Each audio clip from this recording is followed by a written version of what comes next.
اور پاگل ہو گئی تو کیا ہو گئی، یہ آخری بتا میں نے کیا کہا۔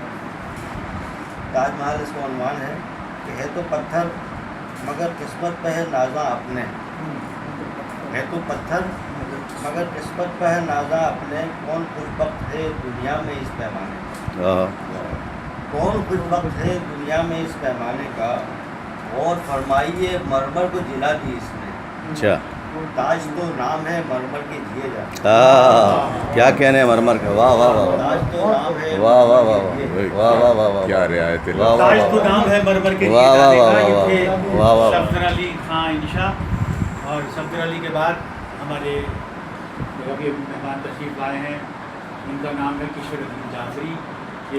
یہ ہم ان کی پہچان جان پائے ڈرامہ نگاری سے، لیکن اب یہ انکشاف ہوا کہ یہ شاعر بھی ہیں اور کسی زمانے میں شاعری کرتے تھے، پھر موقوف کر دی، اب دوبارہ شاعری کی طرف آئے ہیں، بہت اچھا شعر لکھتے ہیں۔ آپ سے درخواست ہے کلام پیش کریں۔ صدر محفل ڈاکٹر پیرزادہ قاسم رضا صدیقی۔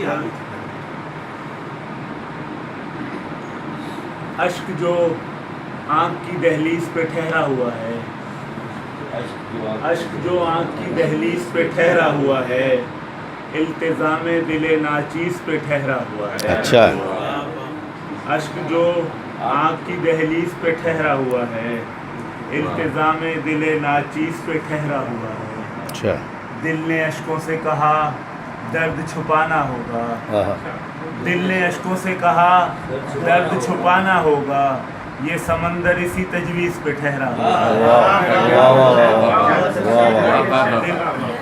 دل نے اشکوں سے کہا درد چھپانا ہوگا، یہ سمندر اسی تجویز پہ ٹھہرا ہوا ہے، یہ سمندر اسی تجویز پہ ٹھہرا ہوا ہے۔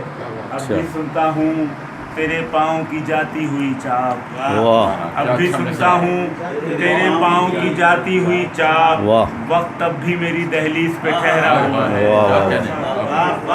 اب بھی سنتا ہوں تیرے پاؤں کی جاتی ہوئی چاپ، وقت اب بھی میری دہلیز پہ ٹھہرا ہوا